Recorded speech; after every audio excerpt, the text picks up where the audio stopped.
हाडे गोठवून टाकणाऱ्या एका कडाक्याच्या थंडीच्या रात्री एक अब्जाधीश रस्त्यावर एका वृद्ध गरीब माणसाला भेटला. त्याने त्याला विचारले, तुम्हाला बाहेर थंडी वाटत नाही का? तुम्ही तर थंडीचे स्वेटरही घातलेले नाहीये. तेव्हा त्या गरीब म्हाताऱ्याने उत्तर दिले, माझ्याकडे गरम स्वेटर नाही, परंतु मला थंडीची सवय आहे. अब्जाधीश म्हणाला, थांबा, मी आता घरी जातो आणि तुमच्यासाठी एक चांगले गरम स्वेटर घेऊन येतो. थंडीपासून संरक्षण देणारे स्वेटर मिळणार या विचाराने तो गरीब म्हातारा खूप आनंदित झाला आणि म्हणाला की साहेब, खूप उपकार होतील. अब्जाधीश घरी गेल्यावर काहीतरी कामात स्वेटरचे विसरून गेला.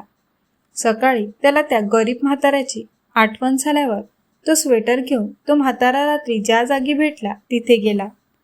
परंतु म्हातारा जीवघेण्या थंडीने कडकडून मरण पावला होता. अब्जाधीश माणसाला त्याच्या प्रेताजवळ एक चिठ्ठी दिसली. त्याने ती चिठ्ठी वाचली.